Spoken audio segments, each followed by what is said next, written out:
मल्लिकार्जुन ज्योतिर्लिंग में माता पार्वती और शिव के संयुक्त रूप के दर्शन होते हैं। इसलिए मल्लिकार्जुन का अर्थ दो शब्दों के संधि विच्छेद से निकाला जा सकता है, जिसमें मल्लिका का तात्पर्य माता पार्वती है और अर्जुन भगवान शिव के लिए प्रयोग किया जाता है। मल्लिकार्जुन ज्योतिर्लिंग से जुड़ी पौराणिक कथा।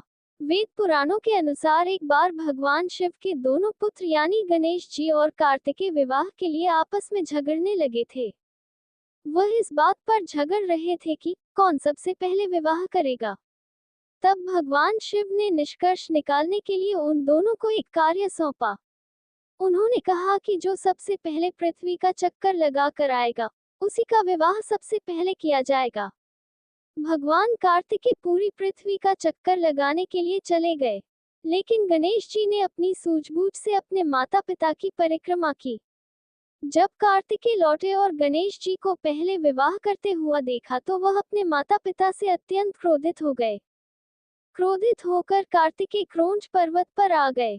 इसके बाद सभी देवता उनसे कैलाश पर्वत पर लौटने की विनती करने लगे, लेकिन उन्होंने ऐसा नहीं किया।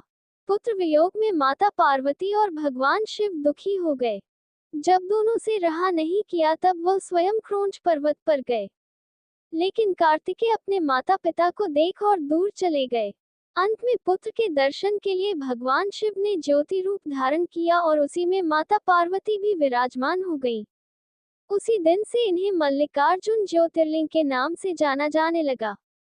तभी से यह मान्यता प्रचलित है कि प्रत्येक अमावस्या के दिन भगवान शिव यहाँ आते हैं और पूर्णिमा के दिन माता पार्वती यहाँ विराजमान होती हैं। मल्लिकार्जुन ज्योतिर्लिंग का महत्व। शास्त्रों में बताया गया है कि मल्लिकार्जुन ज्योतिर्लिंग के दर्शन करने से सभी मनोकामनाएं पूर्ण हो जाती हैं। सावन के महीने में अथवा शिवरात्रि के दिन यहाँ भगवान शिव और माता पार्वती के दर्शन करने से सभी कष्टों से मुक्ति मिलती है। मान्यता ये भी है कि यहाँ पूजा पाठ करने से जीवन में सुख, शांति और समृद्धि की प्राप्ति होती है।